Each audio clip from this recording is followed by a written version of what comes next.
सबसे पहले हमें देखना है ये हमारा lecture 1 exercise 1.4 question number 4 in class 11th maths.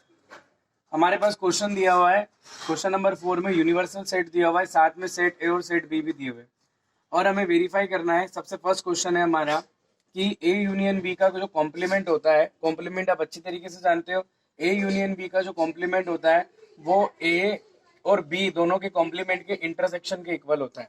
तो हमें इसको वेरीफाई करना है, तो वेरीफाई कैसे करेंगे? सबसे पहले अपन बात करते हैं यहाँ पर नाउ फॉर फर्स्ट को वेरीफाई करने के लिए हमें ए यूनियन बी चाहिए।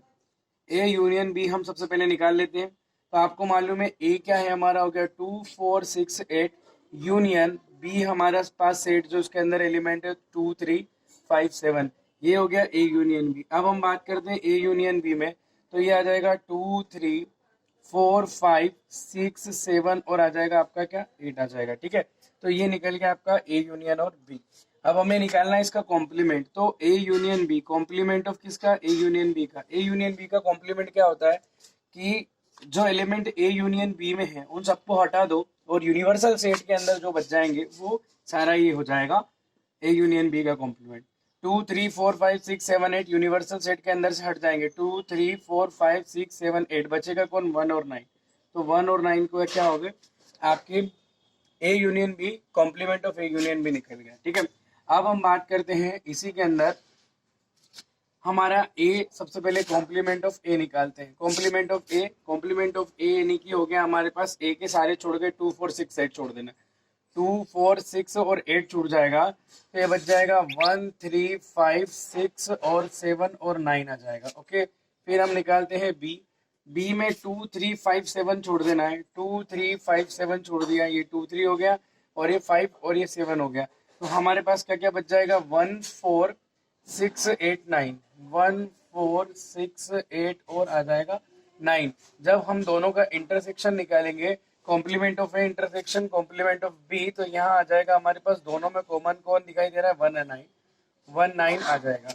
तो फर्स्ट हमारा यहाँ से वेरीफाई हो जाता है, चाहे हम इसको इक्वेशन फर्स्ट दे, इसको सेकंड दे, रिजल्ट सेकंड, तो लिखेंगे it is verify that from first and second proof it is verified. ये वेरीफाइड हो गया। क्या वेरीफाइड हो गया यहाँ से कि complement of A union B is equal to A complement of A intersection with complement of B. पहला ये प्रूव हो जाता है।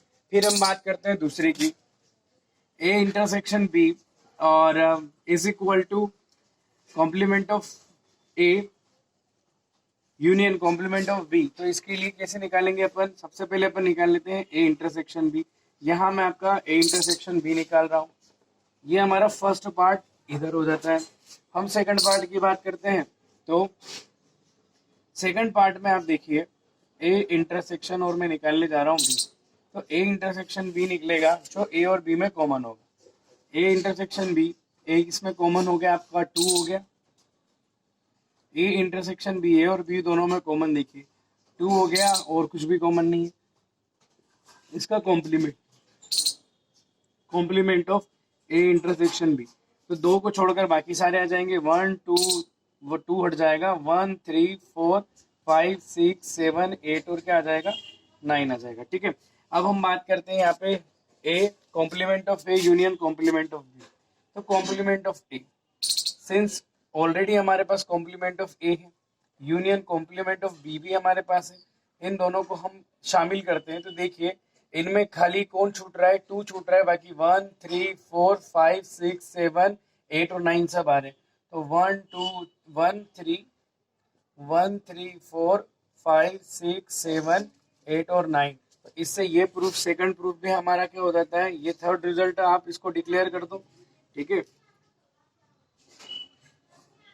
और ये हो जाएगा फोर्थ। तो अपन लिखेंगे from third and fourth. Third और फोर्थ से हमारा क्या हो गया? क्लियर हो चुका है थर्ड और फोर्थ से कि हम यहाँ लिख देंगे फ्रॉम थर्ड, थर्ड वाली ये पार्ट हो गया, थर्ड और फोर्थ ये वाले ये हो गया। तो थर्ड और फोर्थ से क्या क्लियर हो चुका है कि ए इंटरसेक्शन बी और इसका कॉम्प्लीमेंट जो है वो A complement union B complement के इक्वल होता है। ठीक है, अब ये हमारे दोनों रिजल्ट क्या हो गए? वेरीफाई हो गए। ये हमारा कौन सा था? Question number fourth. ठीक है, अब हम बात करते हैं क्वेश्चन नंबर 5 की। अगला हमारा है draw a Venn diagram of, first question है हमारा ए यूनियन बी कॉम्प्लीमेंट। सबसे पहले मैं यहाँ ड्रॉ करने जा रहा हूँ टू सेट, जो टू सेट्स हैं ए और एक और है बी। जब हम ए यूनियन बी ड्रॉ करते हैं, मैं आपको सबसे पहले ए यूनियन बी का डायग्राम बता रहा हूँ। तो ए यूनियन बी के डायग्राम में हम जो पार्ट शेड करते हैं वो टोटल पार्ट होता है ना। सारा पार्ट क्या होता है, शेड होता है, यानी कि ए यूनियन बी में सारे एलिमेंट हम कंसिडर करते हैं, चाहे वो कॉमन हो। ये आपका बीच वाला पार्ट जो है ये ए इंटरसेक्शन बी रिप्रेजेंट करता है। लेकिन यूनियन में ये सारा पार्ट जो दोनों सर्कल के अंदर आता है ना, और जो दोनों में कॉमन होता है वो दोनों यहाँ पर अपन क्या कर लेते हैं, शेड कर लेते हैं। लेकिन जैसे ही हम बात करते हैं कॉम्प्लीमेंट की, ए यूनियन बी और इसका कॉम्प्लीमेंट, तो कॉम्प्लीमेंट में क्या होता है कि जो एलिमेंट ए यूनियन बी में नहीं होगा तो ये कहाँ जाएंगे, सारे यूनिवर्सल में आ जाएंगे। तो इसका मतलब जो डायग्राम है आपका, इन दोनों में कोई भी एलिमेंट नहीं रहेगा। ये ए, ये हो गया आपका बी, ये एज इट इज एम्प्टी हो जाएंगे। बाकी ये जो टोटल पार्ट है आपका, ये आपका क्या हो जाएगा, शेड पार्ट हो जाएगा। यानी कि आउटसाइड जो ये पार्ट होगा ये किसको रिप्रेजेंट करेगा, ये रिप्रेजेंट करेगा आपका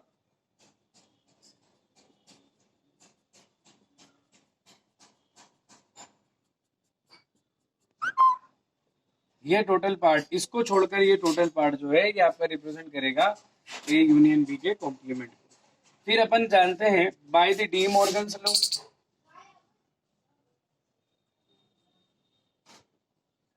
D Morgan's law A union B का जो कॉम्प्लीमेंट होता है वो ए के और बी के कॉम्प्लीमेंट के इंटरसेक्शन के इक्वल होता है। यानी कि अगर आप ए यूनियन बी का कॉम्प्लीमेंट बताने जा रहे हो और ए यूनियन बी का कॉम्प्लीमेंट किसके इक्वल होता है, ए डेश कॉम्प्लीमेंट ऑफ ए और कॉम्प्लीमेंट ऑफ बी के इंटरसेक्शन के, तो इसका मतलब ये है कि ये जो शेडेड पार्ट जो किसको रिप्रेजेंट कर रखा है, ए यूनियन बी डेश को, वो किसको रिप्रेजेंट करेगा, आपका ए डेश इंटरसेक्शन बी डेश को। यानी कि ए के और बी के कॉम्प्लीमेंट के इंटरसेक्शन को भी क्या करता है, यही पार्ट जो है वो रिप्रेजेंट करता है। तो एक्चुअली हमारे पास क्वेश्चन में, क्वेश्चन नंबर हमारे पास सेकंड में इसका डायग्राम दिया है। तो फर्स्ट और सेकंड डायग्राम जो है वो दोनों एक ही शेडेड पार्ट को क्या करते हैं, रिप्रेजेंट करते हैं। ठीक है, दूसरा हम यहाँ बात करते हैं, दूसरा हम यहाँ हमारे पास ये फर्स्ट और सेकंड के लिए एक ही डायग्राम बनेगा। सेकंड ए इंटरसेक्शन बी और इसका कॉम्प्लीमेंट की बात करते हैं। सबसे पहले अपन डायग्राम बनाएंगे यहाँ पर, ये हो गया ए, ये हो गया हमारा बी, है ना। और इन दोनों के बीच का जो पार्ट होता है वो होता है हमारा ए इंटरसेक्शन। लेकिन अब कोई एलिमेंट अगर ए इंटरसेक्शन बी में नहीं है तो वो उसके कॉम्प्लीमेंट साइड में होगा। यानी कि इस पार्ट को छोड़कर ये जो कॉमन पार्ट है, सारा पार्ट जो होगा वो शेडेड पार्ट हो जाएगा। और इसका मतलब ये होगा कि वो एलिमेंट कहाँ होगा, उस पार्ट के अंदर होगा। ये ए हो गया, ये बी हो गया और ये यू हो गया। तो सारा पार्ट जो है वो आपका क्या हो जाएगा, शेडेड पार्ट हो जाएगा। यानी कि किसको छोड़कर, केवल बीच वाले पोर्शन को छोड़कर, जहां पर क्या आता है, इंटरसेक्शन जो साइन आता है उसको छोड़कर बाकी का सारा पार्ट जो है वो क्या हो जाएगा, शेडेड हो जाएगा। यानी कि केवल वो वाला पार्ट छूट जाएगा, बाकी सारा पार्ट आपका आ जाएगा। ठीक है, अब यहाँ बात करते हैं, ये जो शेडेड पार्ट है ये रिप्रेजेंट करता है ए इंटरसेक्शन बी और इसके कॉम्प्लीमेंट को। तो हम एक बात और जानते हैं, by which law, De Morgan's law. De Morgan's law में एक लॉ और है कि ए इंटरसेक्शन बी का कॉम्प्लीमेंट ए के कॉम्प्लीमेंट और बी के कॉम्प्लीमेंट की यूनियन के इक्वल होता है। तो इसका मतलब ये हो गया कि यही पार्ट फिर किसको रिप्रेजेंट करता है, A complement union B complement. तो इस तरीके से फर्स्ट और सेकंड के डायग्राम दोनों एक जैसे हैं। और ये किसका डायग्राम हो गया, आपका थर्ड का, और किसका आ गया, आपका फोर्थ का डायग्राम आ गया। लिखना कैसे है, इसको अपन यहाँ लिखेंगे, इसके बाद इतना से लिख देंगे, by De Morgan's law A union complement of A union B is equal to complement of A and intersection of complement of A and B. So therefore we can say that both represent the same diagram. तो दोनों के लिए हम इसे indicate करके diagram बना देंगे। फिर उसके लिए पहले हम ए इंटरसेक्शन भी बना के फिर उसका कॉम्प्लीमेंट निकाल देंगे, फिर लिख देंगे कि D by De Morgan's law